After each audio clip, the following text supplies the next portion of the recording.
magistrats revisent leurs honoraires à la hausse pour tenir compte des réalités du moment. Une assemblée générale extraordinaire de l'ordre tenue à Bobo-Dioulasso a adopté un nouveau barème. Au Burkina Faso, Salfo Ouédraogo emporte le Grand Prix de l'Amérique au 4+1 du 26 janvier 2014. Il a empoché la somme de 100 millions de francs CFA. Il devient ainsi le premier parieur du PMU à décrocher une telle cagnotte. Les talibés, un phénomène qui interpelle la communauté tout entière, leur nombre devient de plus en plus croissant. Quel avenir pour ces enfants de tout âge qui marchent avec des boîtes en quête de leur pitance quotidienne? Madame, Messieurs, bienvenue aux 20h sur la télévision du Burkina. Pour ouvrir ce journal, direction Kossiam, où le président du Faso a reçu le conseiller spécial du secrétaire général de la francophonie, Ousmane Pey. Ils ont évoqué ensemble plusieurs questions d'intérêt. Reportage, Evelyne Dabiré. Au cours de cet entretien, le conseiller spécial du secrétaire général de la francophonie, Ousmane Pey, dit avoir pris conseil auprès du président du Faso, discuter des problèmes liés à l'Afrique et évoquer la prochaine visite du secrétaire général de la francophonie, Abdou Diouf, au Burkina Faso. Alors, après une analyse donc succincte de tout ce qui se passe dans la sous-région et sur le continent, le président Abdou Diouf a estimé nécessaire de m'envoyer au président du Faso pour le consulter sur ces différents sujets. Et bien évidemment, à mon retour, je lui rendrai compte des éclairages et des enseignements que j'ai obtenus à l'occasion de cette si longue audience. Une deuxième partie concernait la préparation du sommet de Dakar. Comme vous le savez, le Sénégal organise les 29 et 30 novembre prochains le 15e sommet de la francophonie, sommet qui a pour thème général femmes et jeunes dans la francophonie, vecteurs de paix, acteurs de développement. Alors, bien évidemment, au niveau de la francophonie, au niveau de l'OIF, nous sommes dans la préparation de ce grand rendez-vous des chefs d'État francophones, en définissant conformément aux directives données par les chefs d'État à Kinshasa, une conception d'une stratégie économique, d'une stratégie jeunesse qui seront toutes deux soumises à l'attention et à la décision des chefs d'État et de gouvernement. Et j'avais aussi, toujours dans la même veine, pour obligation de rendre compte au président de tous les préparatifs afférents à ce 15e sommet de la francophonie. Le président du Faso, M. Blaise Compaoré, participe demain 16 février 2014 à Nouakchott, capitale de la République islamique de Mauritanie, à une rencontre de très haut niveau sur la sécurité au Sahel. Blaise Compaoré, ses pairs du Mali, de la Mauritanie, du Niger et du Tchad vont examiner des questions relatives à la sécurité au Sahel. Cette zone de la sous-région est confrontée dans certaines de ses parties à des problèmes liés à l'insécurité. Tous les pays du Sahel, avec le soutien de la communauté internationale, conjuguent leurs efforts pour enrayer ce fléau de l'insécurité au nord du Mali où sévissent des groupes antiterroristes. Ainsi, des troupes de ces 5 pays du Sahel sont regroupées au sein de la mission multidimensionnelle intégrée des Nations Unies pour la stabilisation au Mali, MINUSMA, qui opère actuellement au Mali. Le président Blaise Compaoré, mandaté par la CEDEAO comme médiateur, a joué un rôle majeur dans le secteur de la paix et de la stabilité dans ce pays frère. C'est un communiqué de la direction de la communication de la présidence du Faso. Les députés et membres du groupe CFR, la Convention des forces républicaines, sont donc à Houndé pour leur première journée parlementaire de l'année 2014 dans la cité de Los. Ce groupe parlementaire de la majorité se propose d'évaluer sa contribution à la consolidation de la paix et de la stabilité au Burkina Faso. Reportage de Sourinoma Ibrahim Digma. Pour la première fois de toute son histoire que la ville de Houndé abrite des journées parlementaires, la cité de Los a voulu marquer le coup. L'accueil réservé aux députés du groupe parlementaire Convention des forces républicaines, CFR, est celui des grands jours. Cortège, coups de canon, visite aux autorités coutumières et administratives, puis direction salle de conférence. C'est là que les députés issus des 4 partis politiques qui forment ce groupe parlementaire déclaré de la mouvance présidentielle vont évaluer et ajuster leurs contributions à la paix et à la stabilité au Burkina Faso. C'est la première journée de l'année 2014 du groupe CFR. se tiennent, vous le savez, dans un contexte où le débat politique est surchauffé, notamment autour de la question du Sénat et la révision éventuelle de l'article 37. En tant que groupe parlementaire responsable, nous ne pouvons pas rester indifférents. C'est pour ça que nous mettons à profit ce séjour à Houndé pour réfléchir. Et comme on le dit, notre souci, c'est la paix, la stabilité pour notre pays. Quelle sera notre contribution? C'est sur ce point précis que nous allons nous pencher cette nuit et demain matin avant la clôture. Le groupe parlementaire CFR se donne donc une nuit et une matinée pour faire des propositions concrètes consignées dans une déclaration dite de Houndé sur les questions brûlantes de l'heure et, selon l'expression de son président, prendre position. Plus qu'une semaine et les citoyens de l'arrondissement 4 de Ouagadougou, le parti ou la majorité à qui confie le destin de la municipalité, l'Union pour le progrès et le changement voudrait être cet élu.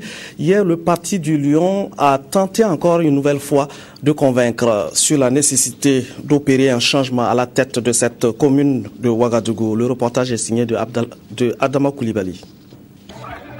L'UPC, Union pour le changement et le progrès, a battu le rappel de ses militants du secteur 17 pour son énième meeting dans l'arrondissement 4 de Ouagadougou.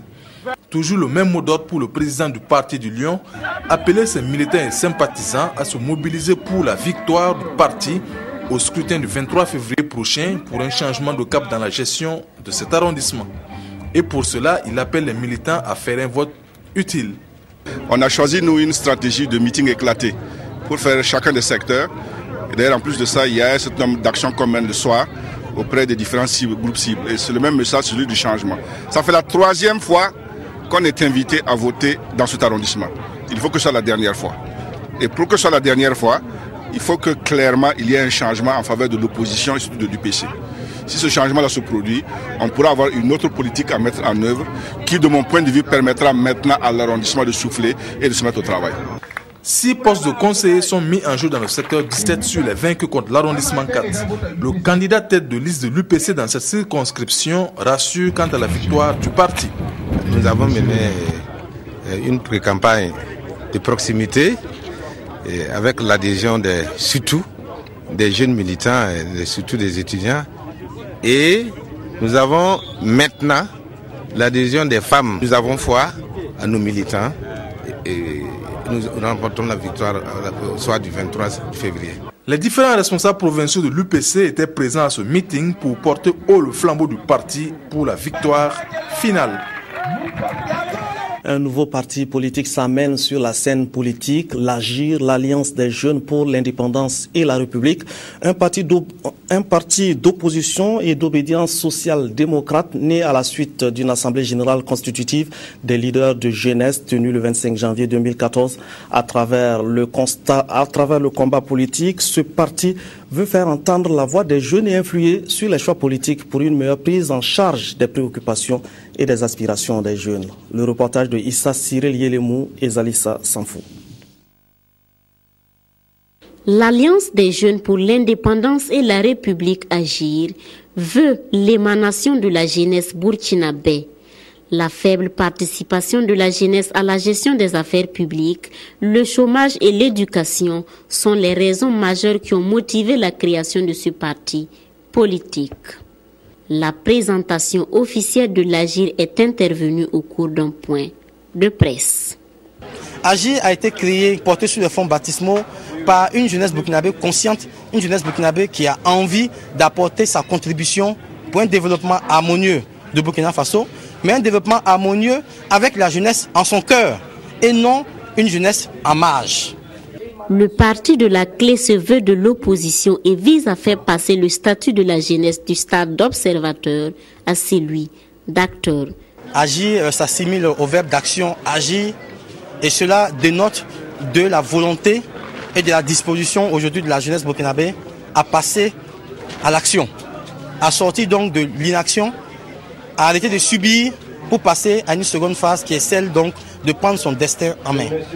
Avec un bureau provisoire de 43 membres, le parti d'Adama Kananzoué, Alliance des jeunes pour l'indépendance et la République, s'inscrit dans la social-démocratie.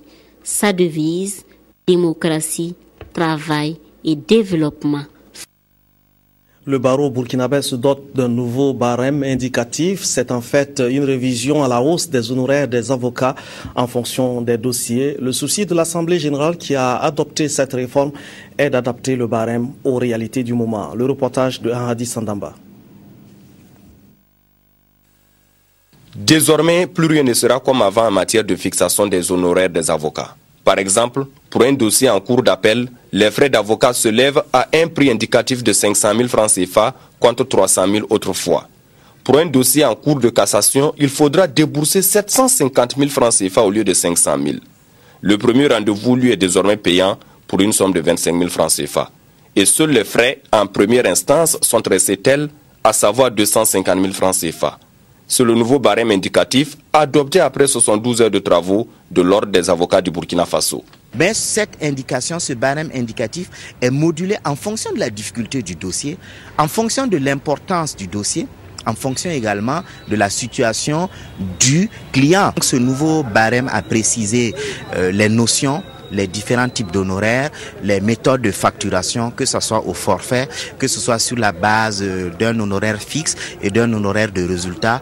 Nous avons également pris en compte l'arbitrage qui n'existait pas dans notre barème. Également, notre barème ne connaissait pas la facturation au taux horaire.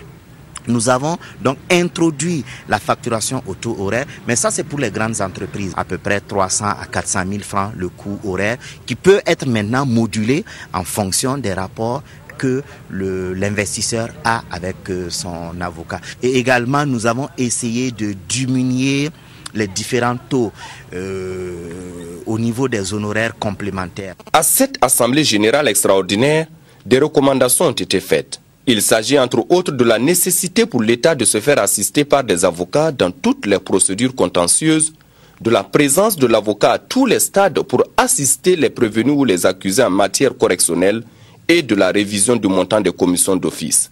Il y a eu également une résolution sur les rapports entre les avocats et les autres professionnels de la justice, comme les magistrats et les huissiers. Les États-Unis d'Amérique accompagnent le Burkina Faso pour promouvoir la résilience et la croissance économique au Sahel. Le programme Faso créé à cet effet permet de toucher aujourd'hui plus de 280 000 personnes dans la Komandjari, le Namantenga et la Nyanya, dans le village de Dakiri. Dans la Nyanya, l'ambassadeur des États-Unis a vu les réalisations du programme, l'aménagement de sites maraîchers qui permettent aux hommes et aux femmes de produire des légumes. Reportage Karim Patrick Namono. De l'oignon à perte de vue sur ce site maraîcher de Dakiri, localité située dans la commune de Mani dans la Nyanya, c'est l'œuvre de 73 personnes, dont 43 femmes, soutenues par le programme Faso financé par le peuple américain. Ce site maraîcher est le témoignage de la volonté du gouvernement américain de contribuer à l'amélioration de la sécurité alimentaire des populations rurales. À Dakiri, les bénéficiaires ont le cœur à l'ouvrage car ils ont été artisans de l'aménagement. Nous avons seulement acquis la motopompe et l'aménagement, la tuyauterie, mais les travaux secondaires, les travaux tertiaires, que vous voyez, tout ce qui a été fait par les planches là, c'est eux-mêmes qui se sont impliqués au cœur de l'aménagement. Sur le site de 3,7 hectares aménagés pour la production agricole, tant en saison des pluies qu'en saison sèche, l'heure n'est pas encore à la récolte, mais l'espoir est permis. Et pour pérenniser les acquis du programme Faso à Dakiri, les maraîchers ont décidé d'épargner 20 000 francs CFA après la vente de fruits de leur labeur. C'est vraiment bien impressionnant de voir vraiment le montant qu'on donne et les produits que nous observons ici. Et je suis content de voir qu'ils ont utilisé le peu d'aide qu'ils ont reçu à leur profit. Et nous sommes très contents de voir que ça touche la population locale, le Burkinabé moyen, ce que le peuple américain avait en tête. L'aménagement de Dakiri fait partie de 9 sites maraîchers d'une superficie totale de 17 hectares, financés par le peuple américain pour une production de maïs précoce. L'objectif à terme pour les Américains est de soutenir le gouvernement burkinabé dans la résilience et la croissance économique au Sahel. La mise en œuvre de la nouvelle programmation du 11e FED implique les acteurs comme les organisations de la société civile dans la mise en œuvre. Plus de 400 milliards de francs CFA alloués sur la période 2014-2020. Une présentation globale du programme a donné aux ESC de prendre la mesure des initiatives attendues d'elle. Estelle Judith Assorba. L'Union européenne accompagne le Burkina Faso dans la mise en œuvre de la SCAD en lui allouant une enveloppe financière pour une période qui s'étend sur plusieurs années. Cette enveloppe financière est appelée Fonds européen de développement. C'est la 11e fois que ce fonds est destiné au Burkina Faso et couvre la période de 2014-2020. Il doit contribuer à améliorer la gouvernance, la santé, la sécurité alimentaire et nutritionnelle, l'agriculture durable et l'eau. Les membres de la coopération de l'Union européenne Burkina échangent avec les organisations de la société civile, acteurs clés du développement, pour faire la restitution de l'état d'avancement du 11e Fonds européen de développement. Il nous paraissait important de rencontrer la société civile, de leur présenter l'état des lieux de cette programmation et puis de les écouter. Donc c'est actuellement le déroulement de cet atelier avec les débats, les questions-réponses, de manière à donner le maximum d'informations à ces acteurs clés du développement. La société civile, je dirais que pour nous, elle a un rôle un peu double. Le premier rôle, pour moi, qui est le plus important, le rôle de plaidoyer, le rôle de groupe de pression pour amener et s'assurer que les efforts qui sont faits sont bien dirigés vers les vrais bénéficiaires. Pour le 11e Fonds européen de développement 2014-2020, c'est une enveloppe financière de 409 milliards de francs CFA que l'Union européenne offre au Burkina Faso. Plus de 13 milliards 500 millions de ce montant seront destinés aux organisations de la société civile afin qu'elles puissent bien jouer les rôles qui sont les leurs. La Fédération des sociétés d'assurance de droit national africaine tiendra à Ouagadougou sa 38e Assemblée générale. Une quarantaine de pays sont annoncés. Cette instance se propose d'explorer les nouveaux horizons de l'assurance africaine. Reportage Karim Patrick Namono.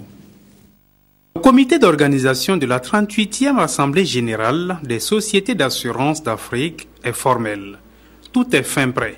Du 17 au 21 février, la Fédération des sociétés d'assurance de droit national africaine tiendra sa rencontre internationale à Ouagadougou. 40 pays sont invités et plus de 600 personnes ont déjà annoncé leur participation. Alors, le thème retenu, c'est les nouveaux horizons de l'assurance africaine.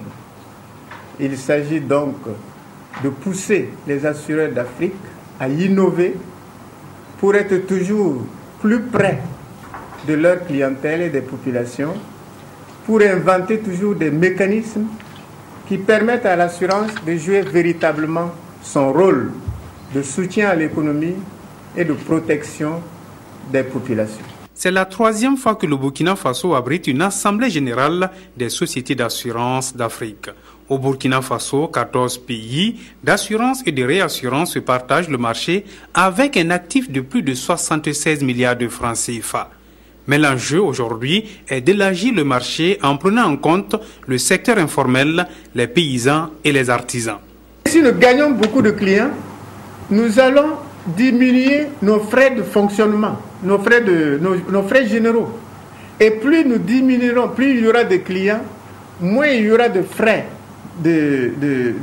généraux et plus il y aura des services vis-à-vis du client. En 2013, 27 milliards de francs CFA auraient été payés au titre des dommages subis par leurs clients. Un rêve se réalise pour Salfo Ouedraogo qui, pour avoir misé sur les bons chevaux au 4+1 du 26 janvier dernier, empoche plus de 100 millions de francs CFA. Il pulvérise ainsi les records en devenant le premier parieur à gagner une telle somme. D'autres heureux gagnants étaient appelés pour recevoir respectivement des lots de 30 millions et de 21 millions de francs CFA. Ernest Kambiré était témoin du bonheur des élus du jour. Salfo Ouedraogo, ici représenté par son cousin Amidou, est entré dans les annales de l'histoire de la nationale burkinabé des Jeux du hasard, la loterie nationale burkinabé Lonabé. Il vient d'empocher la somme de plus de 100 millions de francs CFA depuis la création de la Lonabé et devient ainsi le premier parieur du PMU en termes de gains. Plombier de profession à Ouagadougou, il a misé sur les bons chevaux au 4+1 du 26 janvier 2014 au Grand Prix de l'Amérique et depuis, une nouvelle vie commence pour lui. La chance a joué sur lui, en tout cas c'est comme ça. Et il va construire, il va investir surtout pour le développement.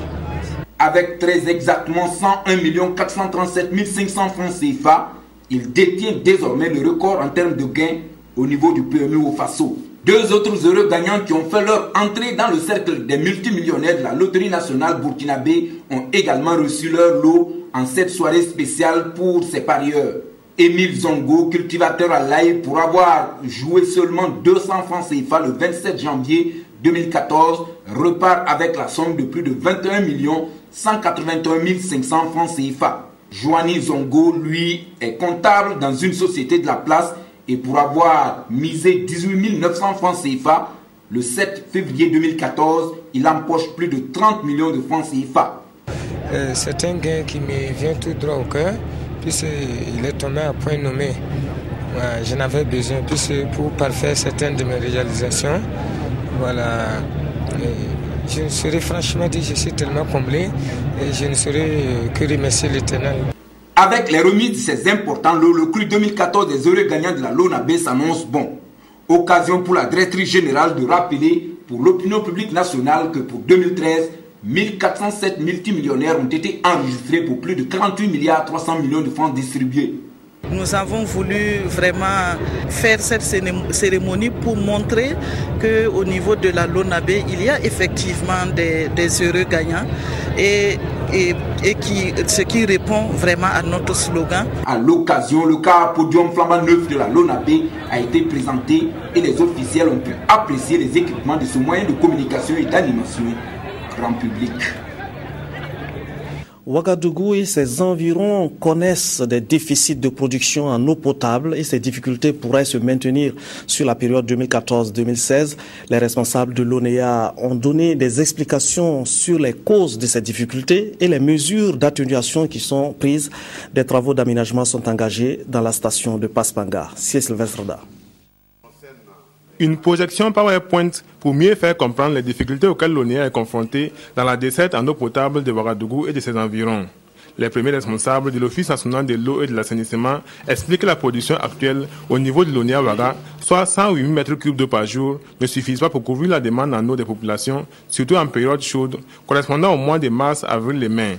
Et les déficits prévisionnels vont grandissant sur la période 2014-2016. Aujourd'hui, nous avons de la ressource. Lumbila, le barrage de Lumbila également alimente la ville de Ouagadougou.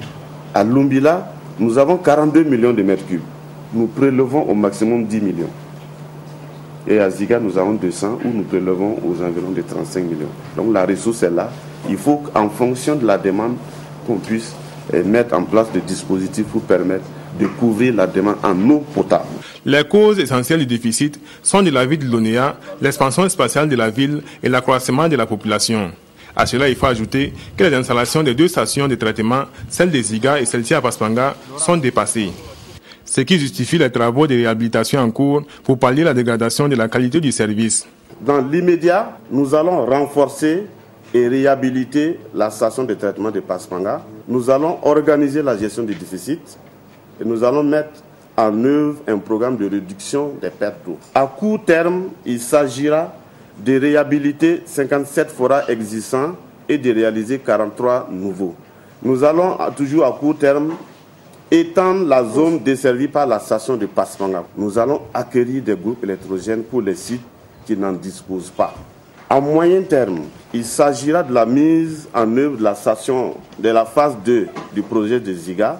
Selon l'ONEA, Ziga permettra le doublement de la capacité actuelle de production en eau potable, l'augmentation de la capacité de stockage, le doublement de la conduite d'amener d'eau de Ziga à Ouagadougou et l'extension du réseau. L'ONEA dit en outre avoir mis en place un comité de gestion du déficit et exhorte les consommateurs à une utilisation rationnelle de la ressource en eau. Jérémy Tenga Ouedraogo souhaite un partenariat avec le privé en vue d'intensifier les ressources animales et halieutiques. Le ministre et ses cadres étaient à Bagré pour planifier le programme d'activité 2014 du département des ressources animales et halieutiques. Amadou Marcel Tou. Un partenariat public-privé, c'est ce que prône le ministère des Ressources animales et halieutiques pour le développement de la filière avicole moderne lors de son premier CASEM de cette année qui se tient à Bagré. Aujourd'hui, le gouvernement, si vous voulez, joue sa partition à travers un certain nombre de projets et programmes. Mais nous nous rendons compte que la part contributive du privé est énorme et essentielle. Je prends à titre d'exemple l'aviculture moderne dans laquelle le secteur privé joue un rôle central. Il faudra donc que ce rôle soit renforcé avec bien sûr les mesures que le gouvernement prend. La question de la transformation et de la commercialisation de la viande est d'actualité à ce CASEM et la création d'une société de promotion de bétail est à l'horizon. Le chef de l'État a inauguré au mois de décembre l'usine de fabrique d'aliments. C'est le fruit d'un partenariat entre le public et le privé. Mais d'autres défis demeurent. Si vous voulez, aujourd'hui, notre pays importe plus de 2 millions, sinon 3 millions par an de poussins d'un jour d'autres pays. Cela n'est pas normal. Et c'est en cela que j'invite le privé, qui ici est déjà engagé, à voir comment s'engager davantage pour que ce genre de goulot d'étranglement soit levé. Pour y arriver, ce département ministériel s'engage à accompagner le privé pour qu'il puisse mieux investir et mieux faire des affaires dans le secteur de l'élevage. Comment promouvoir un développement rural apaisé et durable? La loi 34 de 2009 doit être bien comprise, notamment en ce qui concerne les droits des coutumiers. Tout cela doit être bien compris. Par ailleurs, les ministères intervenant dans le foncier rural doivent harmoniser leurs actions et conjuguer leurs efforts pour faciliter l'accès à des espaces vitaux et cultivables. Les acteurs du foncier rural ont pris à Zignaré la mesure des efforts à faire. Reportage signé de Moussaki. À cette rencontre des acteurs du domaine foncier, la loi 034/2009 est en plein examen. Elle, qui était vue comme innovation dans la gestion foncière au Burkina Faso, puisqu'elle reconnaissait le droit coutumier, a montré ses faiblesses sur le terrain. Le non-consensus des dispositions de la loi, les conflits fonciers, la non-mise en place des structures communales et villageoises, bref, c'est un problème juridique qui est souligné. Ces représentants des différents ministères intervenant dans le domaine foncier sont autour d'une même table à Zignaré pour une harmonisation de leur programme d'activité. Lorsque nous avons un cadre juridique qui est en place et qu'il faut appliquer, il est important que tous ceux qui sont impliqués dans la mise en œuvre de ce cadre juridique et de ces instruments d'opérationnalisation puissent régulièrement se concerter pour savoir qui fait quoi, à quel moment, et pour que nous puissions conjuguer nos efforts et nos ressources pour pouvoir faire avancer l'application de la loi. Il s'agit par exemple du ministère de l'Agriculture et de la Sécurité alimentaire, de celui de l'économie et des finances, du département des ressources animales et halieutiques, de celui chargé de l'habitat et de l'urbanisme et le ministère de la Justice.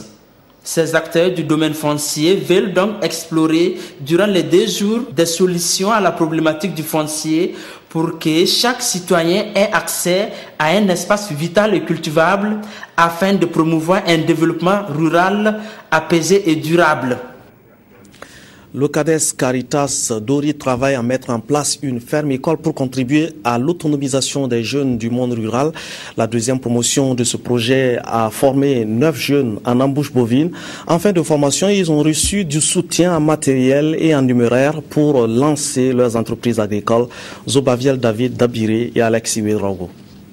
La pratique de l'élevage occupe une bonne partie des acteurs du monde rural au Burkina Faso. Dans la région du Sahel qui concentre l'essentiel du cheptel national, des efforts de modernisation de ce secteur sont engagés depuis quelques années par le gouvernement au regard de son apport à l'économie. Le CADES Caritas Dori, qui s'inscrit dans cette vision à travers son projet école d'établissement d'une ferme, renforce les capacités des acteurs du monde rural dans la pratique de l'embauche bovine. Ce matin, ils étaient au total 9 jeunes de la deuxième promotion formés à la ferme de Yakuta à une dizaine de kilomètres de Douri à recevoir leur parchemin de fin de formation avec à la clé un don de matériel composé entre autres de sacs de sang, d'un abreuvoir et la somme de 400 000 francs CFA pour chaque bénéficiaire, toute chose qui augure un bon départ dans leur nouvelle activité. L'embouche, c'est un bon chemin. Voilà, tout le monde peut pratiquer ça et c'est rentable. Voilà, avec ça, tu peux faire une belle vie. Avec ça aussi, tu peux devenir une grande personne. Pas forcément que d'autres travaillent. Même l'embouche aussi, c'est un travail. Puis ça a des bons revenus aussi.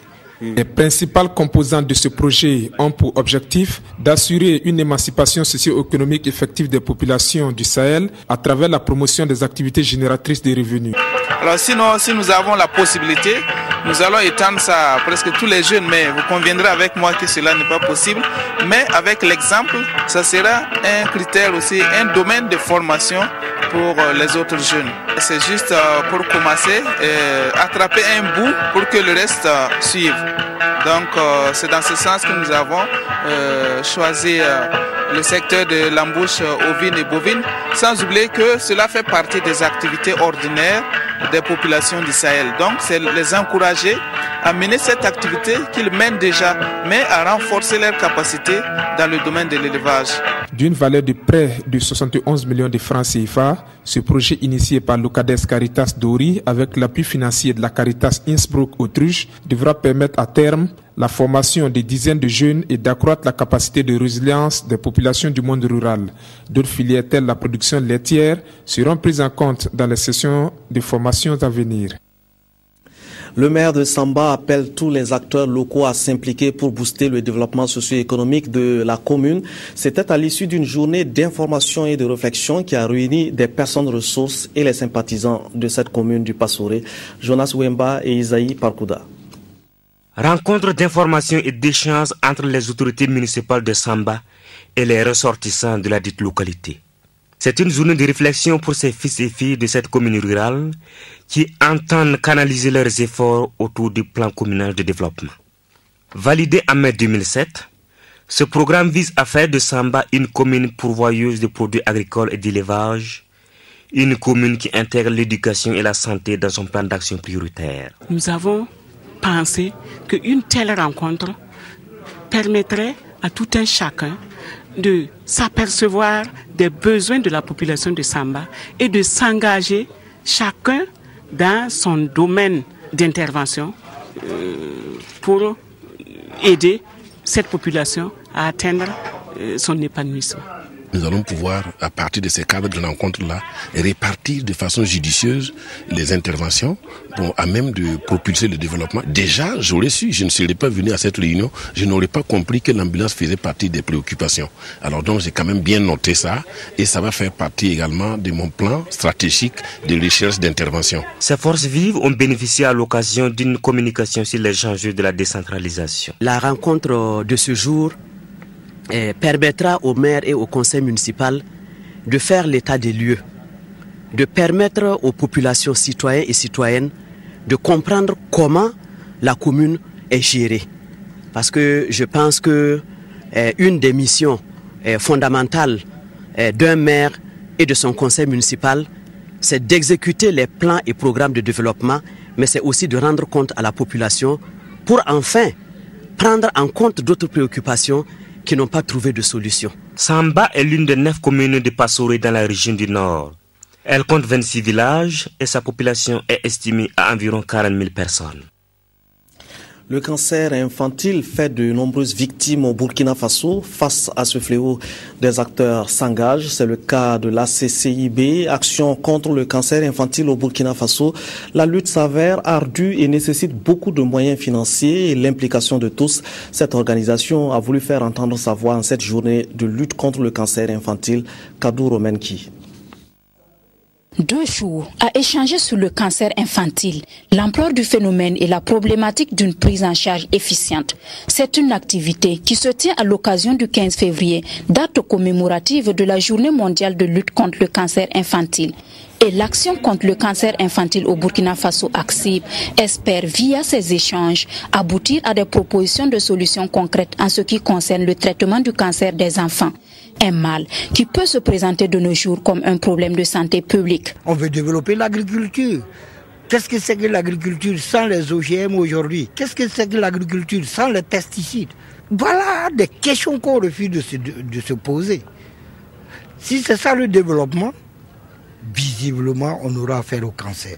Nous avons un environnement de plus en plus pollué, même la nutrition, l'utilisation aux ultraviolets. C'est très dangereux. Quand vous allez acheter du lait, c'est souvent, allez dans les supermarchés, vous allez voir, stérilisé à l'ultraviolet. N'utilisez jamais ce qui est stérilisé. Évidemment, pour ne pas prendre le risque de contracter un cancer, une maladie dont la prise en charge n'est pas chose aisée sous nos cieux. Et sur la question, l'ACCIB, qui est une pionnière dans la lutte contre le cancer infantile au Burkina Faso, peut nous en dire plus. L'appel que nous avons à lancer à l'endroit des bonnes volontés, c'est surtout de nous accompagner, surtout sur le plan financier, notamment pour les achats des médicaments pour la prise en charge. Et en termes de médicaments, il y a les anticancéreux qui sont très chers. Ça va au-delà de 500 000 francs. Au niveau du plan national stratégique qui a été validé l'année dernière, est un plan qui prend en compte tous les aspects de la lutte, depuis la prévention jusqu'au traitement. Et concernant tous les cancers. Et ce plan, il devrait d'ailleurs connaître un début d'exécution cette année. Selon les spécialistes du domaine, les cancers les plus fréquents chez l'enfant sont ceux maxillofacial, de l'œil, du rein et du sang, causés par un virus. Le cancer a des précurseurs qui, hélas, tant qu'ils ne sont pas aggravés, sont tout simplement ignorés. C'est dans un tel contexte que le mal arrive dans les hôpitaux à un stade déjà critique.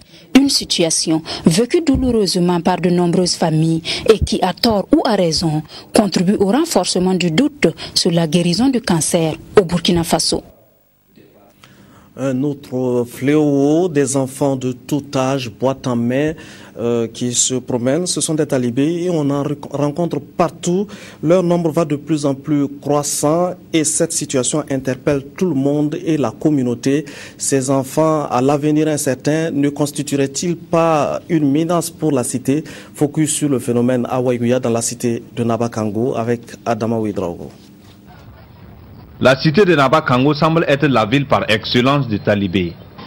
La population de Waïgouya, en majorité musulmane, pourrait expliquer le nombre croissant des foyers d'enseignement coranique dans la ville. Une situation qui préoccupe les services en charge de l'action sociale. Il y a eu une étude de recherche de concert avec une association. Il est ressorti qu'on a à peu près plus de 650 enfants. Il y a beaucoup qui tombent dans la délinquance et qui donc agressent ou qui soutirent frauduleusement les biens des autres. Donc, vous voyez, et encore, il y a des maladies, il y a des accidents qu'on constate. Si ce n'est pas le talibé qu'on renverse, c'est le talibé qui est à l'occasion donc que quelqu'un percute ou autre chose ou lui-même chute. Ces mendiants qui parcourent les rues de Waïgouya sont issus de familles indigentes ou envoyés par les maîtres coraniques. J'ai fait 3 ans dans la mendicité. Je suis rentré au village et je suis revenu. C'est le maître coranique qui nous a demandé de sortir mendier. Sans son autorisation, nous ne le ferions pas. Nous demandons notre pitance quotidienne. Depuis que je suis sorti ce matin, je n'ai encore rien eu. Ce phénomène reste une préoccupation pour les autorités municipales et les leaders musulmans. Il convient de sensibiliser les familles et les maîtres des écoles coraniques. L'apprentissage du Coran a débuté au Yatenga dans notre famille. C'était dans les années 1880. En ces temps-là, les pluies étaient abondantes et les apprenants ne mendiaient pas. En saison pluvieuse, ils travaillaient la terre et en période de saison sèche, on préparait leurs repas avec les récoltes. Le phénomène de la mendicité est apparu avec la grande sécheresse de 1973. Ce sont les besoins du monde actuel qui amènent les enfants à mendier. L'islam n'a jamais conseillé la mendicité. Certains talibés le font de leur propre gré. Si vous le souhaitez, vous pouvez mener une enquête et vous verrez que sur 10 talibés, il n'y a que 3 qui ont un maître coranique. C'est un problème de pauvreté surtout. Parce que si vous abordez certains enfants, vous allez vous rendre compte qu'ils n'ont rien d'un talibé. Mais c'est des enfants qui, la plupart dans les familles, ont des problèmes. Dire à un enfant d'aller mendier et de prendre ce qu'il gagne pour vous, bon, je pense que ça c'est... On peut parler d'inconscience et de manque de responsabilité. Quand on vous confie un enfant, c'est pour que vous le formiez pour qu'il devienne un enfant de l'avenir. Moi je pense que ceux qui le pratiquent doivent cesser, parce que je suis sûr que l'État veille là-dessus, et je suis sûr qu'avec les transferts de compétences de l'action sociale au niveau des communes, je pense qu'en concert avec l'État, je pense que ceux qui font ce travail-là seront punis. La présence de ces talibés à travers la ville ne laisse personne indifférente. Ce qui est à déplorer aujourd'hui dans ce phénomène, bon, en son temps, si ça avait un fondement d'éducation et sur le plan de la religion, aujourd'hui, bon, on constate que ce phénomène, bon, le contexte a changé et le contenu aussi a changé. Et aujourd'hui, c'est devenu un fonds de commerce pour bon nombre de personnes. Et ce qu'on peut préconiser, c'est que, bon, ces maîtres coraniques qui utilisent ces enfants, ils peuvent quand même, bon, construire des logements où les enfants seront là-bas, ils vont les entretenir et puis leur donner le savoir qu'il faut. La province du Yatenga regorge de nombreux sites d'orpaillage. Et la propagation des talibés constitue un risque d'exploitation, voire trafic d'enfants au profit de ces lieux non recommandables pour l'éducation de ces tout-petits. Il convient donc de prendre des mesures pour remédier au phénomène. Les sœurs de l'Immaculée Conception fêtent en ce jour 15 février leurs 90 ans d'existence. Cette congrégation a reçu pour mission d'œuvrer au service du pastorat de l'éducation pour l'épanouissement intégral de la personne humaine. La congrégation était donc en action de grâce et des sœurs d'autres congrégations et les fidèles de la communauté ont exulté avec les sœurs sikhes. Reportage Yolande Lompo.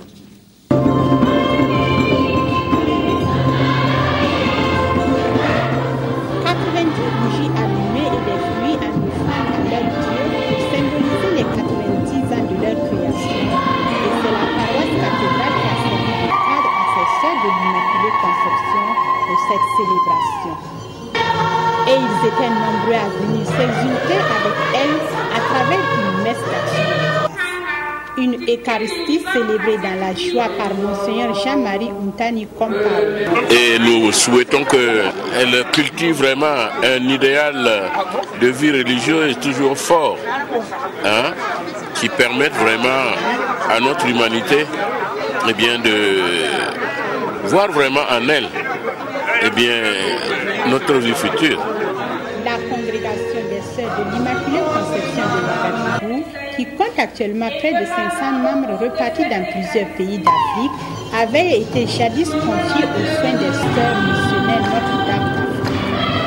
Et en ce jour, ces Sœurs missionnaires ont reçu un cadeau, une photo représentant Sœur Marie-Jeanne, celle-là même qui fut la première Sœur de l'Immaculée Conception.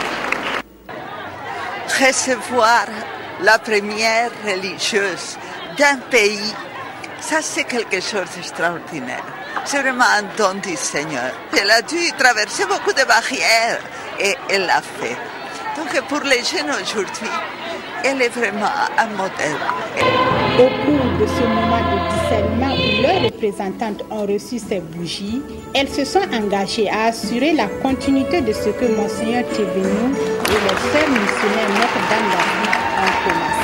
La bougie allumée depuis 1924, nous voulons la garder toujours allumée. Nous avons une relecture de vie à faire en vue de nous engager encore à nouveau au service de l'Église et du monde. Ces sœurs qui ont fait vœu de chasteté, de pauvreté et d'obéissance au Seigneur ont émis le vœu que cette célébration soit pour elles une source de floraison, de vocation et de sainteté.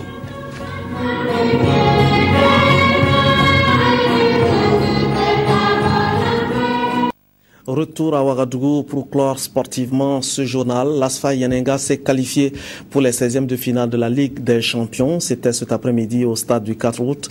Les Burkinabés se sont imposés au tir au but en l'emportant par 4-2 face au Djambar FC du Sénégal. Issa Kafando et David Kafando ont signé ce reportage.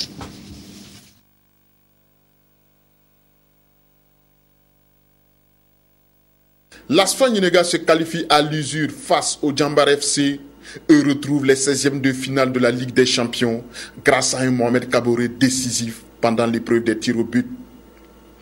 Inefficace tout au long du match, les Burkinabés butent sur la résistance des Sénégalais. Daouda Nabi relance son équipe à la 72e minute et donne des couleurs aux jaunes et verts. Le Djambar réagit et s'offre les meilleures occasions de la fin du match, mais pêche par manque d'efficacité. 1-0 pour l'Asfa Yenenga en fin de partie. Le Djambar l'avait remporté sur le même score à l'aller, égalité parfaite entre Burkinabé et Sénégalais. Place au tir au but. L'Asfa assure, le Djambar de son côté échoue face à Mohamed Kaboré qui qualifie son équipe. Victoire de l'Asfa Yenenga par 4 tirs à 2. Mes enfants étaient méconnaissables ce soir. La première mi-temps, vraiment, c'était pas la peine. Et Dieu merci, à la mi-temps, les derniers conseils que je les ai donnés avec vraiment de l'énergie, ils ont compris et au tir au but, Dieu nous a donné la victoire. On ne fait que remercier Dieu. L'Asfa Yenenga passe le cap du premier tour comme à son habitude, mais doit se remettre au travail pour franchir l'étape des 16e de finale. Voilà, c'est la fin de cette édition. Merci de nous avoir suivis. Excellent week-end à vous.